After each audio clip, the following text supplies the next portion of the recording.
Hey guys, so in 2022, the Indian government issued a ruling that people using a VPN and connecting up to a server in India, anything that they were doing had to be logged and recorded by that VPN company.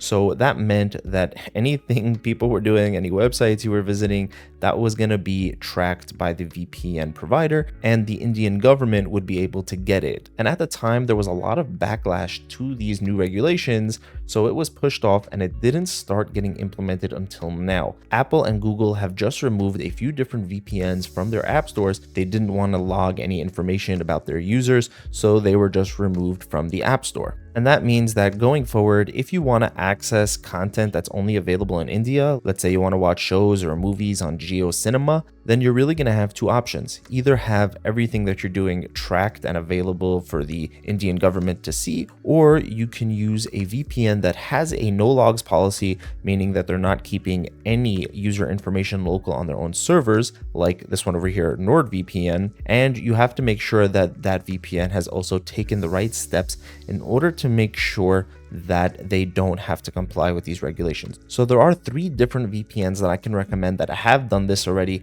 and they are all really solid top of the line VPNs. So the first one here would be ExpressVPN. This is personally my favorite VPN. Then you have, like I just mentioned, NordVPN and also Surfshark. And all 3 of these VPNs have already gotten around these new regulations by using something called a virtual server. And that means that you're still gonna seem as if you're in India. When you connect up to one of these locations, when you go onto the internet, it will seem as if you're in India. You'll be able to access Jio Cinema or your Indian bank account, whatever it is you want to access, but the physical server is not in India. So that means that the government, the Indian government, won't be able to access or see whatever you're doing online. So just to show you, if we went into ExpressVPN right here, we clicked on the locations and then we typed in India, you'll have this arrow right here on the side. You can click on India via UK, and that will connect you up to a virtual server that will make it seem as if you're in Chennai, or you can connect to India via Singapore, where again, the physical server may be in Singapore,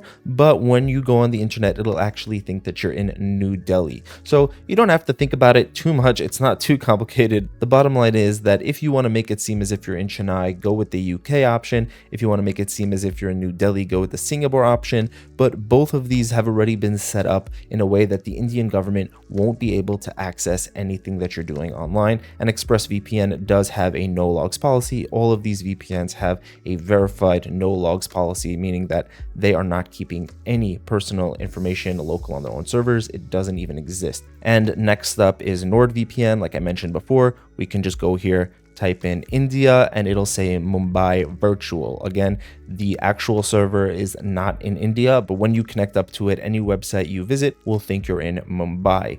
And lastly, with Surfshark, if we type in India, you have Mumbai virtual and Delhi virtual. So you have 2 options in Surfshark, just like with ExpressVPN, and 1 option with NordVPN. Now, if you want to find out any more about these VPNs, then I will have more information in the description below. But in general, I would go with ExpressVPN. This is my #1 pick. And personally, I think it's probably the best VPN available on the market. It's just super fast, super secure, and just gets the job done. You're connected up in a second to whatever location you want. They have 105 different locations, and their customer support is also top-notch. You can just chat with them easily on the website and have all your questions answered. So I definitely recommend ExpressVPN. Now, if you want some more features and maybe some add-ons like a mini antivirus with Threat Protection Pro, then NordVPN is also a really solid option. Although, like you just saw, you can only connect up to a server in Mumbai. They only have 1 option, whereas with Express and with the next recommendation, Surfshark, you have 2. Now, Surfshark, in my personal experience, is not as easy to use and not as smooth as ExpressVPN. I have run into errors occasionally here and there with Surfshark, some bugs, and it also doesn't have as many features as NordVPN, but for the price that you're paying, it is, in my opinion, one of the best VPNs or the best budget VPNs out there. It's cheaper than both Express and NordVPN, and the premium plan for Surfshark is still going to be cheaper than the basic plan for many other VPNs available. So if you're tight for cash, then I would say that Surfshark is the best VPN for the money. But if you are willing to spend a bit more, I would definitely recommend going with either Nord or ExpressVPN. So that's all for this video, guys. If you have any questions, feel free to leave a comment. Full reviews and discount links if you want to save some extra money are in the description below. Thank you so much for watching. Have an amazing day, and I'll see you in the next one.